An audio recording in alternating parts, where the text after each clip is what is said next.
raged on, the U.S. was running out of gunpowder and ammunition. To combat this, around 8,000 acres of land were bought via eminent domain in Rosemount to build a gunpowder plant. The gunpowder plant facility was known as Gopher Ordnance Works. Despite never being fully constructed or operational, the pollution from the site was significant. Lead and arsenic are the major pollutants from this era of UWar Park, but asbestos, mercury, PCBs, and PAHs are also present in the local area as a result of Gopher Ordnance Works. So after 1945, the war obviously ended, and the plant was no longer in operation on this land. So the government tried to start looking for ways to sell the land, and almost all of it, which you can see the exact property lines outlined here, was sold to the University of Minnesota for almost no money, and the massive plot that was then known as the Rosemount Research Center would later be known as UWar Park. So currently the land is divided into those three sections. There's the UWar mining area, the Vermilion Highlands, and then the UWar East area. The UWar East area is what our presentation is going to be focused on most today, but it's still kind of relevant because of, again, how the land was used before and the pollution from the gunpowder facility, that there's gravel mining in part of that area. So the pollution already present before the university, or right during the university's acquisition of UWar Park, was a concern even before the EPA was founded. So it is natural that UWar Park has long been considered a Superfund site. This means that the EPA, the National Environmental Protection Agency, marked UWar as contaminated enough to pose risk to human health and the environment, and decided it warranted national effort and decades of cleanup. Regular environmental reviews have been taking place for quite some time, though the EPA rarely does anything for themselves. Complicating the existing situation has been the university's many uses of the site, however, one of which included a burn pit dedicated to dumping and incinerating laboratory waste. Operating in the late 60s and 70s, this practice led to some local residents' groundwater wells being contaminated with chloroform or carcinogen. The university would quietly buy bottled water for these households until the legal limit changed years later. We're still unsure of the possibility of further local contamination. Important context here is that the university was sold the land for a dirt cheap price when it was already contaminated from the Gopher Ordnance Works plant, and instead of cleaning it up and doing what the EPA advised, no site-wide cleanup was done, and instead the university used it as this dump site for chemical waste that it would drive down from campus and then burn on site. And the consequences of that were that they had to buy local households bottled water for several years. So while UWar land was used intermittently for like a wide variety of purposes, in the 2000s, the land use began to change, in part due to the increasing pressure from the Environmental Protection Agency and the cost of having to eventually, in theory, remediate all of this pollution that they were doing. And so there was a shift first towards considering developing the land in order to indirectly raise the size of the University of Minnesota's endowment, and then in 2015 they kind of shifted to wanting to sell the land altogether, and what they called a market-oriented approach, which I think just highlights that they weren't really considering the other important factors in what to do with this land in a responsible way. Yeah, and as we'll see going forward, that philosophy of we're just gonna sell it away in bits and pieces has sort of been the ethos they've run with for the last 30 or so years, let's say. So while both approaches, trying to industrialize it or trying to sell it off, involve very different visions for how the land would be used, both necessitated thorough testing so that you could decide what parts of the land could be cheapest and most beneficial to clean up, as well as simply being able to let developers and buyers know what they would be getting into. Thus, there has been significant testing on pollution at UWar, but again, little action. Regardless, some of the companies most involved have damning histories of their own, like BAR Engineering, which has tied itself to things like Line 3 and mining in the boundary waters. BAR is actively overseeing some of the biggest environmental catastrophes in the state, and actively seeing some of the only environmental cleanup efforts on UWar land right now. It is a stark reminder that the university is not the only company or not the only organization seeing land as something to be So, one of the early uses for the land in this parcel of UWar Park, was the construction of a university-owned and operated gun range. And this is like for free use by the University of Minnesota's police force. But what they do is they also contract it out to other agencies. And so this includes everyone from like other police departments to agencies like the Department of Homeland Security and Immigration and Customs Enforcement. So you can see in the last couple years alone, ICE has used the UWar gun range more than 20 times for like periods of training officers in this range. And so it's just a very like clear material connection between how like this land is being kind of disregarded for in the sense, in the environmental sense, and the kind of harm it can do to other communities. And in order to fund this land that is already harming people, they're contracting out to an agency that is being weaponized to also like hurt our communities right now. Yeah, and just to connect this a little bit more to our current political landscape from like a campus perspective, this spring, after Trump got elected, ICE has been obviously receiving a lot more funding and a lot more active, and ICE actually detained a student who had a legal right to be here on campus, who was held in ICE custody for several months. The university came out with a statement saying that they disavowed it and they had no connection to ICE, and it was after they said that they had no connection to ICE that investigative reporters uncovered the fact that they've had a contract with ICE giving them access to this gun range for several years. So you can see here, almost 50 times they've used it in the last 5 years, but this contract exists. It's not just like they show up and they ask to pay. Like, the university has to sign these papers over and over and over again, and they were caught in a lie saying that they had no involvement with ICE when they've been actively getting money from them going back years of years, which I think is pretty shameful. Yeah, so since 2015, there have been 3 major land sales of UWar Park land, like we talked about.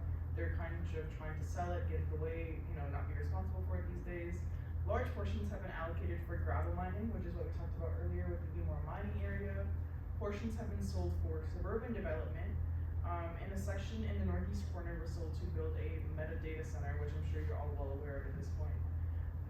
The morality of these purposes aside, it is completely unclear who will be responsible for remediation on sold parcels of land.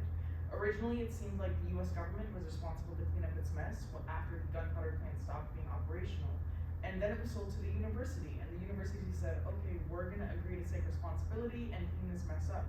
And instead of doing it, it's now selling that uncleaned land to different suburban developers and to Meta and to these different companies. When in Meta's case, obviously they're making the local issues worse. They're gonna be using a ton of water, there's a ton of issues with economic consequences.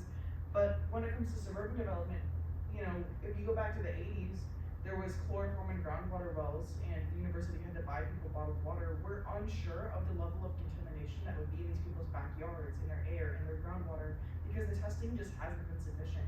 And the university needs to, do what it's agreed to be responsible for and clean up the land before it's selling it off to people to live there, I think. Okay, so Northland, which is the company behind the plot to construct what is called the Minnesota Aerospace Complex at UWar Park, they describe themselves as the nation's leading independent supplier of hypersonic and mission-critical RDT and E systems and services. So basically that just means that Northland's primary purpose is to simulate and design hypersonic technology to aid in missile development. So this is kind of the final piece of this UWar puzzle of what this land is being used for, and this is the big contract that is just being moved forward with the build at this point in time. So on the 18th of September in 2024, Northland won this $98 million contract with the Department of Defense for the construction of this Minnesota Aerospace Complex. And it's designed to usher in this kind of new hypersonic military age, which is kind of the big development in like missile technology right now. So it combines on-site offices for computer modeling and design with the state-of-the-art wind tunnel buildings for experimenting with these hypersonics. So the first facility of its kind, it's kind of meant to be a model for other facilities like this, and it also I something looked up that's before I came today, the United States has 4 of these facilities. This yes. would be the 5th one, correct? Correct, but they're not, the other facilities don't have the same level of, like, theoretical testing, if you will, like in a computer modeling, in addition to the actual wind tunnels where they use hypersonic technology. And these other 4 facilities, are those located in a bedroom community like Rosemount is? Do you know? I don't know off of the top of my head all of them, but I know that at least 2 of them are pretty remote. I don't know that we. I think they tend to be in more remote areas. Well, then I don't understand why this one isn't being built remote. Why is Yeah. it being built in the middle of a community? Yeah, and I guess that actually segues really well into my next point, which kind of why they want to build it in this community, is because the employees of this aren't going to be, just random people. They're going to staff a large amount of this, especially the computer testing aspect, with students from the College of Science and Engineering, through the University of Minnesota. So the intent is for this to be a partnership with the University of Minnesota and be within this greater metro area, in order to strengthen the connection between, the Department of Defense and these, like military, manufacturing companies with students. And so, let's see, I'm sorry, I lost my point in my notes. Yeah, so basically students will be sent over by the U to do this engineering work, for the missile development. And that is again all gonna be bankrolled in this huge contract with the Department of Defense. But as for the cost as a whole, the U has also requested $36 million in state money over 4 years to construct this facility. So that means that when compared to the money that they're receiving to sell this land, the U's actually losing money, to construct the facility overall. And so the point of this entire facility is just, for the U to increase its role in the military industrial complex and further like embed and create this strong pipeline for, science and engineering students to go into, missile development, basically. I also think it's of note that obviously as people that live in and around Rosemount, you guys are paying state taxes, and that means that because the U's are requesting state money to go towards the construction of this, your tax dollars are going to be going towards funding the U's construction and participation in this, when it could instead be going towards, not only community resources, but efforts to clean up the pollution that's already on site, efforts to clean up the groundwater wells, efforts to prevent Meta from using up a bunch of the community water. Instead, tens of millions of dollars in theory are being funneled into building more giant buildings and more, corporate monstrosities in Rosemount, which I think is pretty sad. So Northwind, the company that's doing the construction for the Minnesota Aerospace Complex, has a really long and convoluted history of its own. Despite technically only being founded in 2024, it can trace its roots all the way back to Fluidyne, a company founded by UWar researchers in 1952, who also did aeronautics research on UWar Park. Fluidyne led to many mergers and name changes, and its most recent iteration became Northwind when it was acquired by Cerberus, a venture capital company that specializes in military industrial contracting. This is like a whole lot, and that's a whole lot of information, but basically, Northwind is a new company with a fresh, clean slate because it was refounded and remerged out of a bunch of different things that go back decades, but all of the key major players in the administration of Northwind as a company are people who have deep, deep ties to industry, who are very wealthy, who have long histories of pollution and long histories of insider trading, and a lot of different levels of political corruption that mark their histories, as we'll get into going forward. Yeah, so Cerberus, the company behind, the sort of parent company of Northwind, their business model is sort of to just acquire businesses, and make them profitable. So they make nearly $70 billion, or they have nearly $70 billion in assets. And it's spread across a wide variety of things, but it's kind of a lot of sketchy or evil, in my opinion, businesses like arms manufacturers, for-profit hospitals, and military training for Saudi hitmen. So stuff where they're just investing in companies to make them profitable regardless of the morality. So I think it's just disheartening to see the university want to further entrench and form relationships with these kinds of companies, and encourage students to be in careers with them. Yeah, so by being a part of the military industrial complex, Cerberus, which is the capital management firm, and by extension Northwind, they have extensive ties to virtually every war profiteering enterprise imaginable, either directly or by proxy. This especially runs true as far as money goes, but it runs deeper.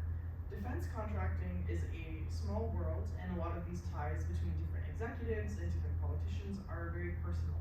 The fact that Steve Feinberg, the guy who founded Cerberus, is now the Deputy Secretary of Defense under Donald Trump should say much. That means Donald Trump personally picked him out to be the Deputy Secretary of Defense while he's in office.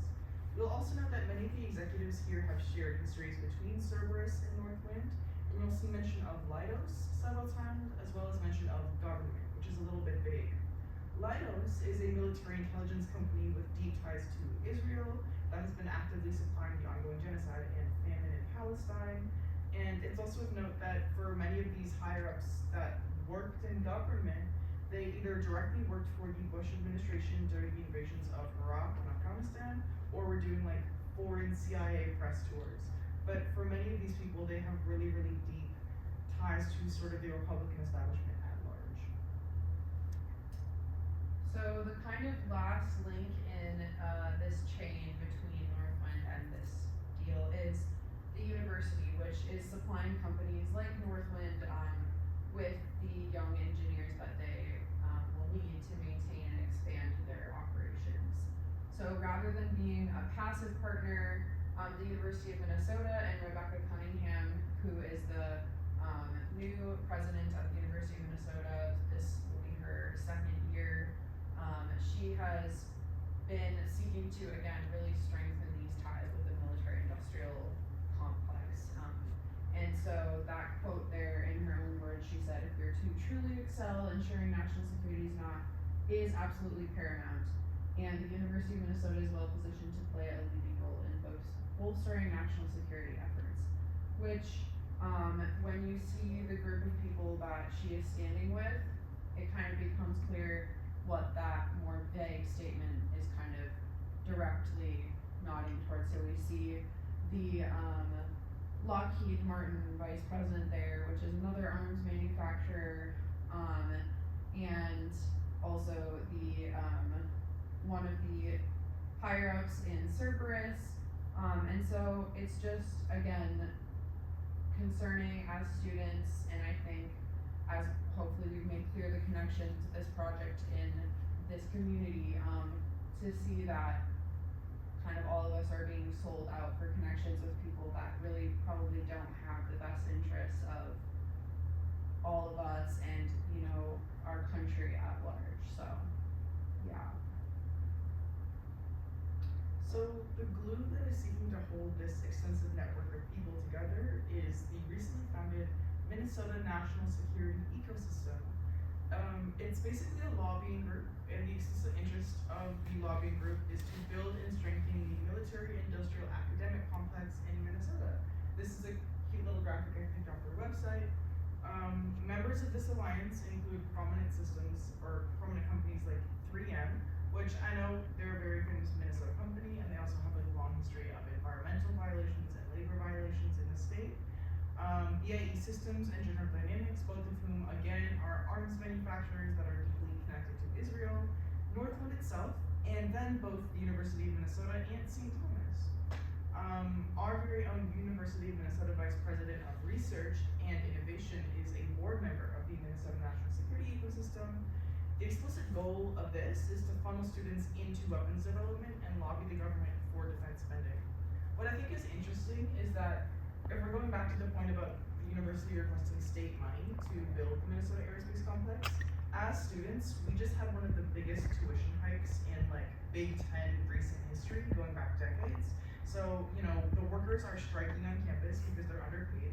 Students are seeing bigger and bigger tuition hikes that are unsustainable. And instead of using the money and requesting money to, alleviate costs for students or better paid workers, the university is building these mega corporate offices so that it can send its top engineers to go do more research for the government, and it's spending our taxpayer money to do it, which I think is kind of crazy. So you might be wondering, what are hypersonics? I did not really have an understanding of what this technology that all of these people are so desperate to develop really is. So technically speaking, hypersonics are anything that go faster than Mach 5, which is basically 5 times faster than the speed of sound. So that's faster than most militaries around the world can effectively defend against. And the added maneuverability makes it difficult for the missiles moving at this speed to be tracked. So while hypersonic technology in theory, just things that can move that fast, has other applications, its only current application and what all the funding for this technology to be developed is in the form of hypersonic missiles. And so in addition to the stark dangers that this technology poses, or the kind of starkest danger, I guess, in addition to just the general dangers that these kinds of weapons can cause already, is nuclear technology, because hypersonic missiles take minutes to cross continents rather than hours. So it could lead to technology that is really essentially an existential threat to the entire world. So having our communities be a part of developing technology that is intended to be used for nuclear weapons is, I think, just really concerning and sad. Alright, almost done here. The DoD isn't just pursuing hypersonics in Minnesota. The move to build hypersonic weapons is one we're seeing across the country. Stephen Feinberg is now a senior official in the Department of Defense, and Trump just dedicated a section of the Big Beautiful Bill to pay for more and more hypersonics development. All of the corporations, offices, and universities collaborating for military ends paint a very clear picture. It's the same mega millionaires running the same handful of companies that profit when the US escalates its wars and invests more in weapons and less in communities. These people actively oversaw the invasions of Iraq and Afghanistan. They actively surveilled Palestinians in the West Bank. Though American hypersonics have yet to be used in Palestine, the strengthening of ties between universities and weapons manufacturers and the Republican establishment serve to benefit weapons manufacturers themselves and bolster international aggression. These people, these top executives who've been passed around between university boardrooms and the military and Republican lobbying, are shaking hands with Cunningham and the Board of Regents. They want university land, they want it in your community, and they want student labor to run it so that it can be used towards the end of military development. The university has tried to portray itself as politically neutral, especially given the recent escalations in our political climate, and we know that's not the case because this is where the university's money and time is going. The U uses the UWar Park gun range to militarize its foot soldiers and profits as ICE militarizes the Mexican border and terrorizes our communities. The U ignores decades of their own pollution on UWar, instead prioritizing war profiteering and requesting our tax money to go more and more into the hands of the same mega millionaires. This means that instead of agreeing to clean up its own pollution, it has chosen to sell off its land that has yet to be cleaned up to military contractors that are, again, some of the biggest polluters in the world. Months after, protests on campus that went against ICE on campus, that went against the university profiting from the military industrial complex, it has again chosen to continually lie and profit off of its relationship with both ICE and with these Republican lobbies and military industrial contractors.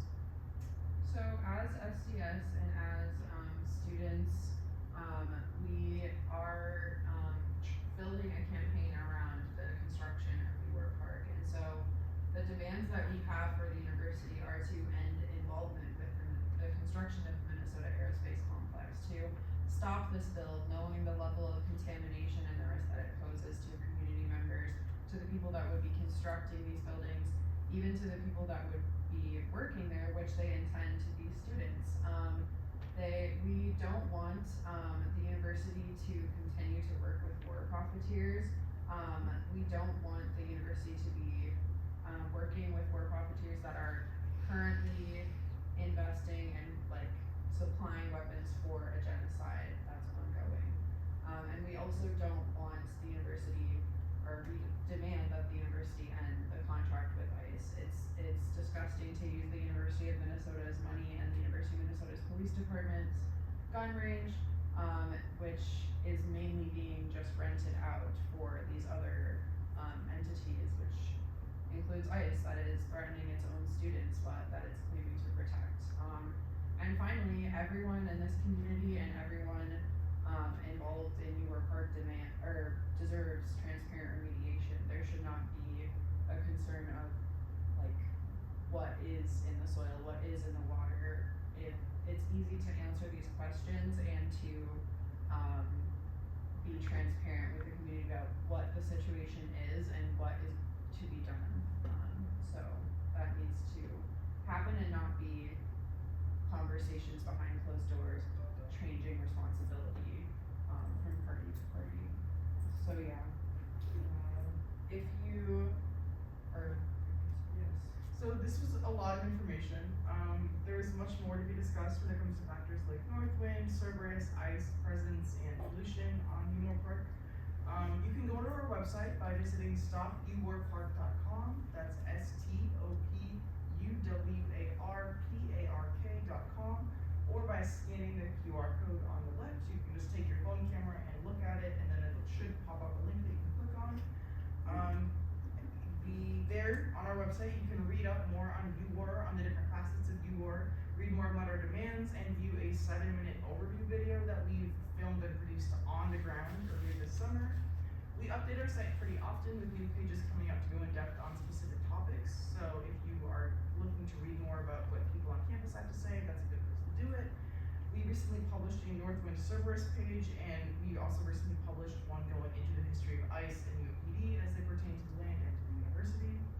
Otherwise, for an easier step, please make sure to go sign our petition and help our friends and family, or tell your friends and family to, pitch in to help stop UWar Park. All you have to do there is go on our website and click sign a petition, or scan this QR code on the right, and it should take you to a Google form where you just type in your name, click that you're a Rosemount resident, and hit boom, you're signed in. Our fight to stop UWar Park is only beginning. We hope to keep coming around to Rosemount, to keep being connected with you guys, and to keep giving people the information that they need, and continue working towards transparent remediation, which means that the university, Rosemount City Council, and all of the other players that are connected to this project would, instead of continuing to funnel state money and state tax money into building these new corporations, would actually address the pollution on the ground, end the ICE contract, and be transparent and public with the information as it pertains to cleaning up the issues on the land and making sure that the community is happy. Before we're done, are there any lingering questions? Yeah. Another one. How much input does the city of Rosemount, our city council, have they So, put up any objection? well, Northwind actually met with Rosemount City Council back in, I think, fall of 2024. Rosemount City Council members toured a Northwind facility to, just ascertain what it would be like, and without, holding any sort of public vote on it, or without, I'm assuming, any of you being told about it, the Rosemount City Council voted unanimously in favor of allowing the construction of the Minnesota Aerospace Complex to go forward, just like they did with the Meta Data Center. So the Rosemount City Council, you know, it seems like they haven't really been listening to their community or putting out asks about how people would feel about these big builds on UWar Park property. I also don't know if you guys feel like you've seen the benefits of there being these big buildings that Rosemount City Council might talk about there being, but we're going to continue to, you know, connect with the people of Rosemount and try to rally City Council to make what change they can happen. So that's our plan with that. Yeah. What's the environmental concerns of the hypersonic missile building? Yeah, we don't. Is there any? I mean, we don't for sure know like all of the chemicals or all of the stuff that would potentially be used in the construction. Certainly, we do know that like all of these giant wind tunnels will take a lot of resources to build, and if they're using any sort of local resources, be they, you know, power, water, electricity, those things would have to pose a potential threat to like Rosemount's resources. We don't know that they would be doing any sort of like incineration like they were doing back in the 60s and 70s, but regardless, we do know that the contractors that the university is working with are some of the world's biggest polluters, and as we continue to see like climate crisis continue, you know, universities using state money to invest more in pollution is likely to be Yeah, and I think in addition to the like way that the actual facility existing and operating, the concern is also in the construction, right? Because all of these chemicals have been proven, you know, in the recent past to be in the soil and the water, and obviously when you construct a building, you need to dig up the soil and interfere with the water table in that area, and so in order to construct these, I mean, these wind tunnels are massive, and my understanding is they're partially underground, partially above ground. So that's gonna be deep digging into that soil that, you know, is contaminated, and we don't know the extent. I mean, it could be harmful only in certain areas, we don't know, but there's no transparency on the level of contamination that's still present. All we know is that there was supposed to be remediation, and there hasn't been remediation. How do you know there's not been remediation? Because it would surprise me if they're building a building of those types and there isn't, before a shovel hits the ground, that they do those tests and they can bore down into the depths of that. So there's been small moments where different like tiny little chunks of UWar Park have been like tested, and there's been tiny little bits that have been cleaned up. We know for sure that like they did sort of like spot testing back a couple decades ago where they tested individual chunks that they were looking to sell off. The main point is that they've never done any sort of site-wide testing or site-wide remediation, which means that when it comes to them, you know, building this land, even if they were to have remediated the specific chunk, or even if that wasn't where one of the burn pits was, all of the people going on it to get there, the parking lot, all of the people that are going to be upsetting soil as they're working on the construction of this facility will still be going through the parts that haven't been cleaned up whatsoever. Yeah, my understanding, like an example I was given is like in the past, I wish I knew the specifics, but like a building is built, they put a certain amount of like gravel or sand, because like they're digging deeper than they actually have to, putting some of that on top of the soil because they know it's contaminated, and then that land is unable to be sold, right? But that's only happening on that parcel. And the truth is, if this parcel has that protection, but all of the land around it is not, the water is connected through all of that land. The soil moves around, dust blows through the community. Like, it could be minor effects that could be easily fixed, but it could be huge, because we know at one time the levels that are publicly available from the EPA's like resources, I mean, that's not in the past decade, but those are really high dangerous levels. It's just that there was supposed to be a cleanup plan, and there's never been a publicly published cleanup plan, or even for these individual sites, it's extremely difficult to find this information. And I guess just to stress, like, the environmental aspect and all aspects of this, these are things that are happening in like a very not a transparent way at all. It was very difficult for us to find any of this information as students, and even in our discussions with like board members at the university. I mean, it is their responsibility to be informed on these things, but the extent of information they have is less than what's in this presentation made by us as students. And so it's like all of this kind of stuff is shady, I guess, for lack of a better term.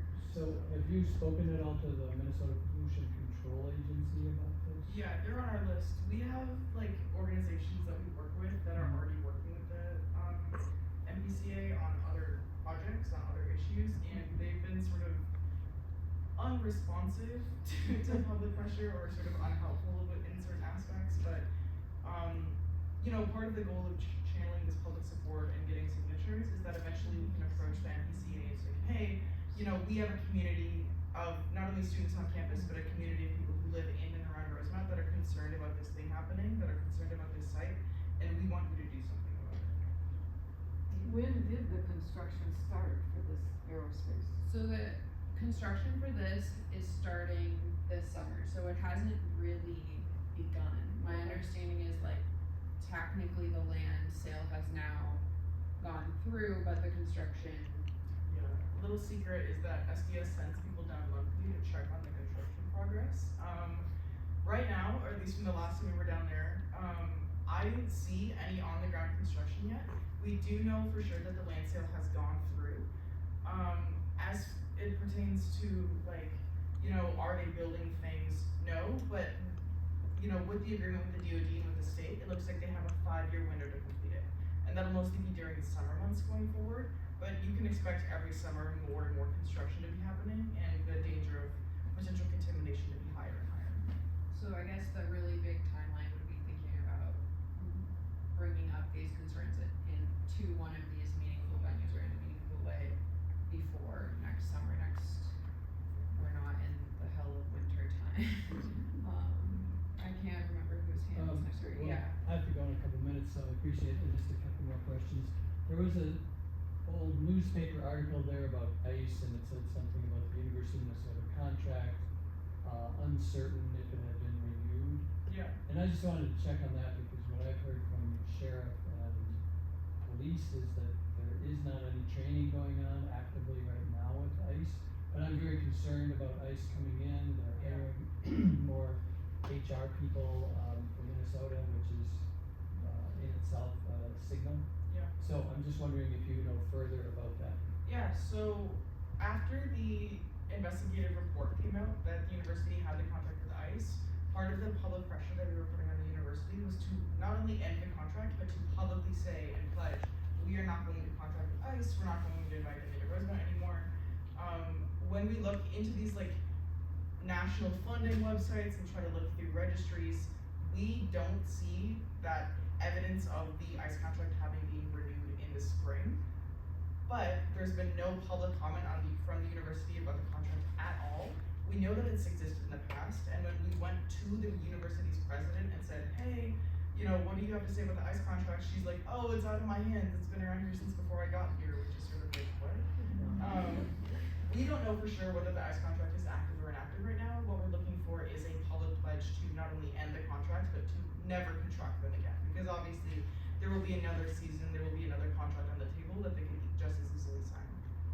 I have just one more question and then I'll let others go, but the organization that the university has started, that defense Yeah, Yeah. the network. organization, Yeah. how long has that been in existence? Since January. Just, Yeah. so it's just begun? Yeah, so I mean, it's to me, it's very clear timing, right? As this administration changes, as these people who were highlighted there move into more powerful positions, it's an immediate opportunity to make the move to strengthen the ties. And so this deal had been on the table for a while. Again, not in a public way. We attend the board meetings every month. They're like, they were not talking about this. They were not, I mean, most of them fully aware of these dealings. But yeah, that is when that started. And so it just feels, again, I don't know what word to use other than shady. It's all very, it's too many coincidences in a row, and a lot of it is not just a coincidence. It's a very clear and explicit connection. How many students do you have in your program? Yeah, So in SDS, we have about 40 students on campus that actively organize to go out to petitions and stuff. But you know, I think the biggest like march we held was 10,000. Like we have a pretty big reach on campus. You know, we have a lot of people that follow us. We have thousands and thousands of people that follow us across Instagram, Facebook. Like, you know, we have a lot of connections to other community organizations. I think that with all of our connections to other student groups too, I expect it to be kind of a crazy semester, but you know, we're not only doing the teach-ins here, we're also giving the same presentation to students on campus so that we can keep going to the Board of Regents meetings, so that we can keep going to administration and saying, hey, students are unsatisfied with how you're using our tuition dollars.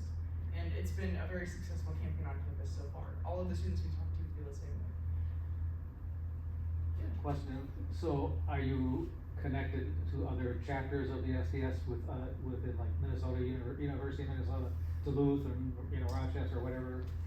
So or, we are connected to SDS on a national level, but there aren't SDS chapters currently active at the other schools. There are organizations that do like pretty similar work. There's like, you know, social justice groups. There's one on the Duluth campus that I know we are connected to. Okay. And then there's also an SDS in Mankato that we're connected to. Yeah. Okay. And in the past, there was a talk of and a lot of planning to put the airport out at UWar Park. Have you researched any of that information that was must have been put out? We've gone through so many documents due to like Okay. different plans that have gone through people's hands when it comes to UWar Park. At one point, they wanted to turn it into a city, and they had this like whole blueprint that they were like, we're gonna build 13 elementary schools. And like, that's crazy.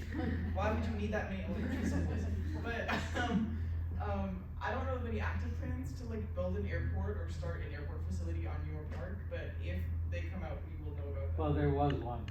Is I it think gone that was now? an iteration of the plans. Yeah, we had to do. So I would imagine they would have had to have looked at a lot of the issues Yeah. regarding the ground Yeah, and all I'm that. sure to make those runways too, you have to dig up so much soil, they would have had to do so much Yeah. testing. Yeah, and I think that's why there's all this, it took them so long to have this kind of mostly unused plots of land because, you know, depending on who you're selling it to, I mean, I assume an airport, that's a lot of government regulations being heavily involved in the construction and monitoring of that. So I think, I mean, it just seems clear that they want to kind of wash their hands of it and give it to someone that they don't have to worry about the remediation and they probably aren't going to have them, you know, come and knocking like, hey, we tested the soil, the land use laws. Well, they're greenlighting a lot of projects that the Trump administration is to That's true. get rid of EPA And rules. no doubt part of that is that, you know, the EPA was the biggest obstacle in the way of some of this. Now the EPA's funding has been like slashed in half on the national level. You know, and now the same executives working with the companies that are doing the building are in Trump's cabinet. Like all of this is a very connected institution of people that are again mega millionaires and have never asked the community about anything. So yeah. How can the public help you? What can we do? I think biggest thing right now, sign a petition, but I'm maybe gonna leave a paper by the door on everybody's way out. If you wanna leave like an email or a phone number and we can stay in contact so that next time we're in Rosemount, we can send you stuff, you can tell your friends, we'll be doing another presentation somewhat soon. We would love to, you know, maintain those channels of communication and have you as people that we can go to. Have the people who live in Rosemount really responded to you? Cause I live in Apple Valley. Yeah, I mean, I think that it's a little harder. You know, we've tried to go to the Rosemount Farmers Market. There weren't a ton of people there, but I think in the near future, our plan is to go door knocking in Rosemount, which is something that, you know, you'll see that during election season. But instead of for a politician, we're just going to be handing out some paper that are like, hey, there's pollution in your backyard. Yeah, right. But hopefully, we'll get some people's contacts that way. Can I put one suggestion called lessons learned? You should have had us all signing in. Yeah, you're right. Yeah, I know, but because, you know, I don't know anybody here whether they were, but if you're going to start talking numbers to people that, you know, interest, Yeah. just a list is helpful. Yeah. One more question from me. the young man that approached us at a protest that we were at told us one of the things he was concerned about was they were building a middle school on UMar land.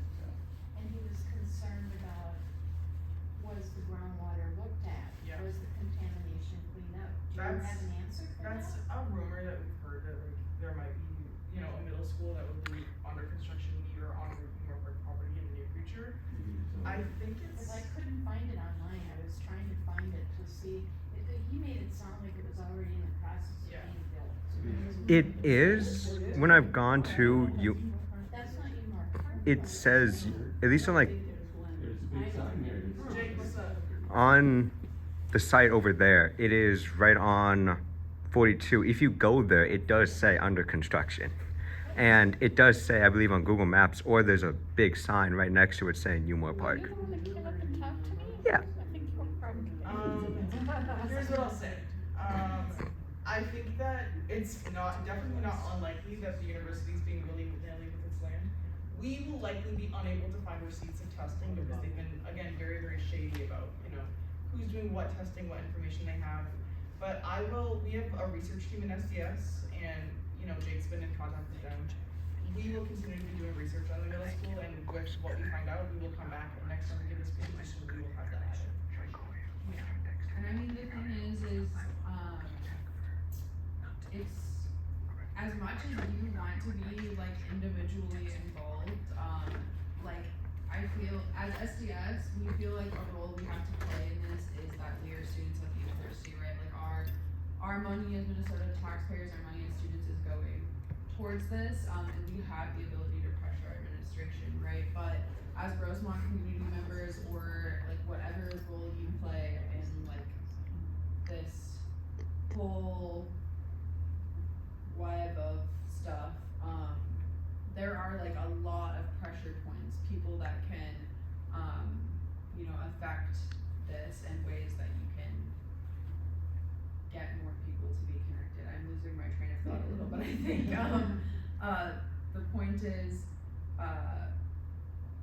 if you want to be involved with what SDS is doing, like, go keep up with the website, or sign the petition, we'll get your contact, but also like use the channels you have. If it feels useful to share those with us, you can do so, but also like, again, like, we aren't people who have very much sway with like the Rosemount City Council, right? Eventually we can maybe have enough pressure for it to be on their radar, but stuff like that, I think it has to be a multi-pronged approach to address something that's just as massive as this. We have pressure on the campus, Yeah. you have pressure if you're not getting heard through the university to stage protests and demonstrations, right? Yeah, Yes. that's When's our, the first one? Yeah, I mean, on campus, I guess that's not a UWar Park. well, let's think, okay, we have the disorientation at the end of welcome week for freshmen, where we're going to be presenting a bunch of shitty history at the university and being like, look what they're doing with your money, and that includes UWar Park. We have a new members meeting to get freshmen involved in SDS. We have a protest on campus coming up in September regarding the international affairs that we're going to be talking about UWar Park at. We've spent the summer going to other groups' protests off campus, speaking about UWar Park. We have a pretty extensive network in Minneapolis that's tuned into it. Yeah, we're doing it for sure. SDS is definitely like, as a group, more direct action oriented, but at this point, like, again, since it's been so kind of shady, like, people on campus don't really know about this, and this is something that was like kind of emerging for us in the late spring, and so our intent is to really like hit the ground running, you know, this week actually, and as students come back, and I think, you know, as we move into the fall and especially the spring too, I think expect protesting and more like direct visible actions to kind of you know, and increase media attention. I think like you can't Google right now what is about UWar Park. You can't easily find this information. Well, So we were in Strip earlier this summer because we disrupted the regions, but yeah, but I mean, like, I guess yes. Yeah. But but it's not a very detailed media be a landscape on this issue regarding how big like it should be. Yeah, I think a long-term hope too is that if we continue to give this presentation in Rosemount and get more connections, you know, in Apple Valley and Rosemount out here as well as on campus, our sort of ethos of doing protests can come up here too, so that, you know, people can see that people are upset about this and news can, you know, see that and report on it and people can be in the know. Yeah. I live in Bloomington, I know that we can go to the, city council meetings and ask questions, so I'm wondering if Rosemount has a city council meeting once a That's month what I where was you just can go thinking. in. Yeah. Yep, Yeah. I've never gone to one, but I know they Maybe- have. Oh, it's Maybe very we'll be interesting right now. now. Well, we need to have a voice there. I live in Apple Valley, but still, it's. Yeah. Need a voice, And definitely. residents here don't have. I didn't know anything about Heard it this. until Yeah. this young man came up. Talk to us. Yeah, let's stay in contact and maybe we'll see you guys at the Rosemount City Council meeting this month. Yeah. Thank you. Thank you.